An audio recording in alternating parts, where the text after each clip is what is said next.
న్యాయం జరగాలి జరగాలి జరగాలి న్యాయం జరగాలి.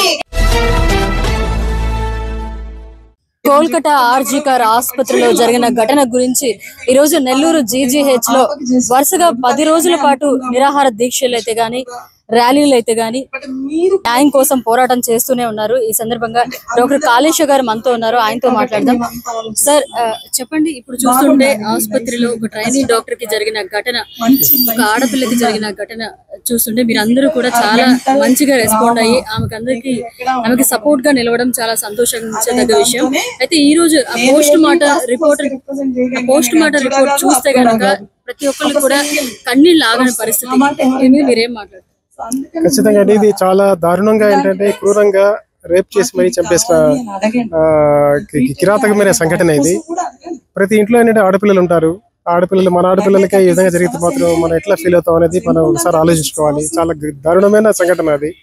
పనిచేసే చోట ఆడపిల్లకి భద్రత లేకుండా తను ఏ హాస్పిటల్కి అయితే సేవలు చేస్తుందో అదే హాస్పిటల్లో వచ్చేసి ఇటువంటి హింసాత్మకమైన సంఘటన జరగడం అనేది చాలా గర్హనీయమైన విషయం ఇది. దీనికి సంబంధించి ఏంటంటే దేశం మొత్తం కదిలింది.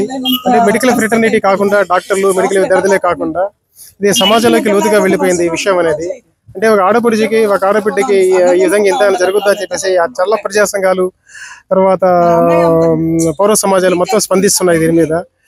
ఖచ్చితంగా ఏంటంటే వర్కింగ్ కండిషన్, అంటే వర్కింగ్ ఏరియాస్ లో హాస్పిటల్స్ కానివ్వండి, ఆఫీసెస్ కానివ్వండి, అక్కడంతా ఏంటంటే లేడీస్ ఎక్కడైతే ఉంటారో, ఉద్యోగస్తులుగా ఉంటారో, విద్యార్థులుగా ఉంటారో వాళ్ళకి ఏంటంటే అక్కడ సరైనటువంటి రక్షణ కల్పించాలి, సరైన వసతులు కల్పించాలి అని చెప్పేసి ఆ కోరికలు కూడా ముందు వస్తున్నాయి. దీనికి సంబంధించి ఆగస్టు 9 జరిగిన సంఘటన ఆగస్టు 11కి వెలుగులోకి వచ్చింది. అప్పటి నుంచి ఏంటంటే ఇటువంటి నిరసన కార్యక్రమాలు, ర్యాలీలు ఇవన్నీ కూడా మనకి ఏంటంటే జరుగుతున్నాయి. అయినా ఏంటంటే ప్రభుత్వం నుంచి స్పందన అనేది తక్కువగా ఉంది. ప్రభుత్వం వెంటనే స్పందించి ఏదో ఒక నిర్ణయం తీసుకోవాలి. అంతవరకు మాత్రం మా విద్యార్థులు చేస్తూ ఉంటారు. ఎందుకంటే మా ఇంట్లో కూడా ఆడబిడ్డ ఉంది, నా కూతురు కూడా ఏంటంటే ఎంబీబీఎస్ చదువుతుంది అమ్మాయి. కాబట్టి ఇవన్నీ కూడా ఏంటంటే విషయాలు. కాబట్టి దీనికి సంబంధించి గవర్నమెంట్ వెంటనే స్పందించి ఎవరైతే ఆ దుశ్చర్యకు పాల్పడ్డారో వాళ్ళని పట్టుకోవాలి, ముందు ఆ హంతకులను ముందు పట్టుకోవాలి, వాళ్ళ పేర్లు వెల్లడి చేయాలి, వాళ్ళు ఎందుకు అలా చేశారంటే కూడా వాళ్ళ దగ్గర నుంచి వివరాలు రాబట్టాలి. మన ఇంట్లో చూస్తుంటే ఈ పరిస్థితులన్నీ చూస్తుంటే ఆడపిల్లకి భద్రత అనేది కరువైందనే చెప్పాలి. సో ఎలాంటి ప్రొటెక్షన్ తీసుకుంటే ఆడపిల్లలు సేఫ్ గా ఉంటారు? ఖచ్చితంగా అండి, మన చదివే కాలేజీలు కానివ్వండి, లేదా పనిచేసే హాస్పిటల్స్ కానివ్వండి, లేదా పనిచేసే వేరే ఆఫీసెస్ కానివ్వండి, అక్కడ మాత్రం సరైన చట్టాలు మాత్రం అక్కడ కొన్ని, అంటే స్త్రీలకు సంబంధించినటువంటి ప్రత్యేకమైన చట్టాలు, రక్షణ సంబంధించిన చట్టాలు మాత్రం ఖచ్చితంగా అక్కడ తప్పనిసరిగా అవి అమలు జరపాలి. తర్వాత ప్రొటెక్షన్ ఫోర్స్ అనేది పోలీస్ కానివ్వండి, లేదంటే సెక్యూరిటీ కానివ్వండి, సెక్యూరిటీ పెంచాల్సిన అవసరం ఉంది. తర్వాత పనిచేసే ఎన్విరాన్మెంట్ లో సీసీ కెమెరాస్ పెట్టడం. తర్వాత ముందుగా ఏంటంటే మనకు సమాజం నుంచి మార్పు రావాలండి. సమాజం నుంచి మార్పు రావాలి, కుటుంబాల నుంచి మార్పు రావాలి, సమాజంలో ఉండే పెంపకం దగ్గర నుంచి మగపిల్లల్ని పెంచే విధానంలో మార్పు రావాలి. ఇవన్నీ కూడా చాలా కార్యక్రమాలు ఉన్నాయి. ఖచ్చితంగా అండి, ఆడపిల్లలకే జాగ్రత్తలు కాదండి, అబ్బాయిలు కూడా ఏంటంటే అమ్మాయి ఆడబిడ్డలతో ఎలా మెలగాలి, వాళ్ళు కూడా మనల్ని సగం లాంటి సమాజంలో వాళ్ళతో మనం ఎలా మెలగాలి, వాళ్ళని ఒక విషయానికి సింబల్ గా ఉన్నటువంటి వ్యక్తులుగా చూడకుండా వాళ్ళు మనుషులే, వాళ్ళకి ప్రాణం ఉంది, వాళ్ళకి అభిప్రాయాలు ఉంటాయి, వాళ్ళు ఏంటంటే జీవితంలో ముందుకెళ్ళాలి, వాళ్ళు భారతదేశాన్ని నడపాలి సగభాగమై. ఎన్ని కూడా ఏంటంటే చిన్నప్పటి నుంచి ట్రైనింగ్ లో, చిన్నప్పటి నుంచి పెంపకంలో వచ్చేసాయి ఆటోమేటిక్ గా. అలా కాకుండా మేల్ షావినిజం, పురుషాధిక్యత అనేది చిన్నప్పటి కుటుంబాల నూరి పోసి అది ఇటువంటి దారుణాలకి దారితీస్తూ ఉంది. ఆడపిల్లలు ఎలా జాగ్రత్తగా ఉండాలంటే ఆడపిల్లలు ఖచ్చితంగా అండి, మామూలుగా మనకు ఈ మధ్య అయితే మెడికల్ కాలేజీలో యోగా అనేది కూడా ఒక క్లాస్ జరుగుతూ ఉంది. యోగా కాదండి ఆడపిల్లలు నేర్పించాల్సింది, కరాటే నేర్పించాలి, జూడో నేర్పించాలి, టైక్వాండో నేర్పించాలి. అంటే ఆత్మరక్షణకు సంబంధించినటువంటి విద్యలు నేర్పించాలి వాళ్ళకి. యోగాల వల్ల ఉపయోగం లేదు.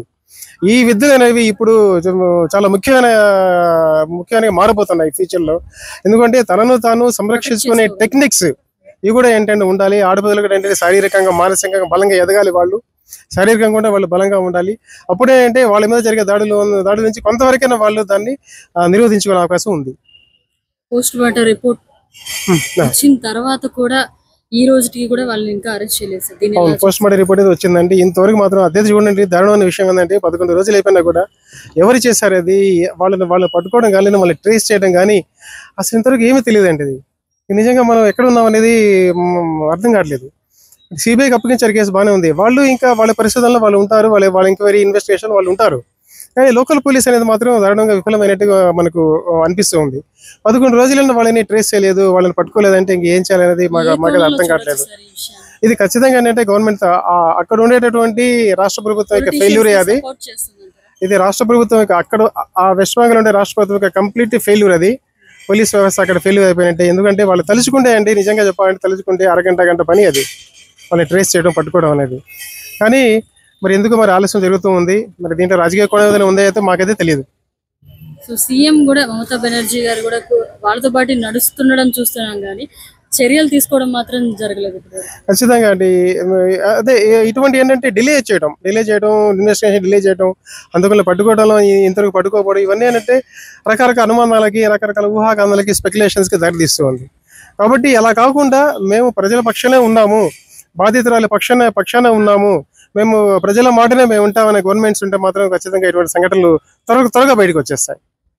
వ్యవస్థ ఎలా ఉంటే బాగుంటుంది? వ్యవస్థ ఖచ్చితంగా సురక్షితంగా ఉండాలి. ఆడపిల్లలు, మగపిల్లలు కలిసికట్టుగా కలగలుపుకొని ఒక స్నేహపూరిత భావంతో ఒకరినొకరు అండర్స్టాండ్ చేసుకుంటూ అలా ఉంటే వ్యవస్థని అంతకుమించి మనం కోరుకునేది ఏమి ఉండదు. అదే శాంతియుతంగా ఉండాలి. అందరికీ తెలుసు మన దేశంలో చాలా చాలా జరుగుతున్నాయి ఇలాంటివన్నీ. ఈ రోజు ఏం కొత్త కాదు, కాకపోతే ఈరోజు చాలా దారుణంగా జరిగింది అంతే అండి, కొత్తగా ఏం జరగలేదు. ఎప్పటి నుంచో జరుగుతున్నాయి, చిన్నపిల్లల నుంచి పెద్దవాళ్ళ దాకా. కానీ అందరూ వస్తారు, ఒక రోజు చేస్తారు, 2 రోజులు చేస్తారు. కానీ for the first time I think మన దాంట్లో ఇలా చాలా గట్టిగా ప్రొటెస్ట్ చేస్తున్నారు. ఇది ఒక్కళ్ళ కోసం చేయడం లేదు, మేము ప్రతి ఒక్కళ్ళకి, మన ఇంట్లో వాళ్ళకి కావచ్చు, బయట మన నైబర్స్కి కావచ్చు, మనం చూస్తున్నాం బయటికి పోతుంటే ఎంతెందుకు మనం జస్ట్ ఇప్పుడు ఇక్కడ నుంచి బండి వేసుకొని మనం రోడ్లో వెళ్తున్నాం అనుకోండి, ఈ రోడ్లో మన పక్కనే వస్తారు బండ్లు వేసుకొని. అదేం లేదు, రోడ్లో స్ట్రైట్గా వెళ్ళరండి, కావాలని క్రాస్ చేసుకుని అట్లా వెళ్తుంటారు. ఇలాంటివన్నీ ఎందుకు వాంటెడ్గా చేస్తున్నారు? ఇలాంటివి కూడా పట్టించుకోవాలి. ఇవే అంటే చిన్నవి మనం వదిలేయడం వల్ల ఏమవుతుందంటే అవి పెద్దగా అవుతున్నాయి. బేసిక్ థింగ్స్ ఏముందిలే ఇది లైట్ అనుకున్నారు, కానీ బట్ అది పెద్దది అవుతుంది. అలాగే ఇలా జరిగిన వాళ్ళందరినీ తప్పించుకుంటాం మేము, ఎలాగో ఎవరో ఒకరి మీద వేసేసి తప్పించుకుంటాం, మా దగ్గర పలుకుబడి ఉంది, మా దగ్గర డబ్బులు ఉన్నాయి, మేము తప్పించుకుంటామని ధైర్యంతో చేస్తున్నారు. సో అలాంటి వాళ్ళందరినీ పట్టుకొని చాలా స్ట్రాంగ్గా, అంటే ఎంత కఠినంగా శిక్షించాలంటే we don't want to hang them. ఇప్పటికిప్పుడు వాళ్ళని పట్టుకున్నా వెంటనే హ్యాంగ్ చేసేస్తే వాళ్ళకి ఎలా తెలుస్తుంది? ఆ పెయిన్ తెలీదు. ఆ అమ్మాయిని ఎలా అయితే చంపారో అలాగే వాళ్ళకు కూడా అంత ఘోరంగా వాళ్ళని కూడా మనం హింసించి తర్వాత చంపాలి. అప్పుడే ఇంకొకళ్ళు అలాంటివి చేయకుండా ఉంటారు. జస్ట్ ఏముందిలే ఇప్పుడు మన కోరికలు తీరిపోతాయి, తర్వాత చంపినా ఏముంది అనుకునే వాళ్ళు చాలా మంది ఉన్నారండి. అలా ఏముంది, అలా ఈజీగా చంపేయకూడదు. అలా కఠినంగా శిక్షలు తీసుకొని రావాలి. మిగతా కంట్రీస్లో ఉన్నాయి మనకి, లైక్ సౌదీ అట్లంతా ఉన్నాయి అటంతా. అలాగే ఇక్కడ కూడా వెంటనే జరిపించాలని కోరుకుంటున్నాం. అంతకంటే అప్పుడే భయం అనేది వస్తుంది. ఆ భయం వస్తేనే నెక్స్ట్ ఫ్యూచర్ జనరేషన్ అనేది సేఫ్ గా ఉంటుంది. ఎలాగో మనం సేఫ్ గా లేము, అట్లీస్ట్ మన నెక్స్ట్ జనరేషన్ లేకపోతే ఇక మీద ఉండే అమ్మాయిలైనా సేఫ్ గా ఉండాలంటే అలాంటివి చేస్తారని కోరుకుంటున్నాము. ఓన్లీ అందుకోసం ఈ ప్రొటెస్ట్ అంతా చేస్తున్నాం. Not only for doctor, for every women, from the small child to the oldest people also we do this protest. Will continue till the justice is served. Thank you. నమస్కారం అండి. మేమంతా ACSR government medical కాలేజ్లో విధులు నిర్వహిస్తున్న interns and PGs and medical students అండి. మేము ఈరోజు మాలో ఒకరికి జరిగిన అన్యాయాన్ని ప్రశ్నిస్తూ మేము నిరసన కార్యక్రమాలు మొదలుపెట్టాము.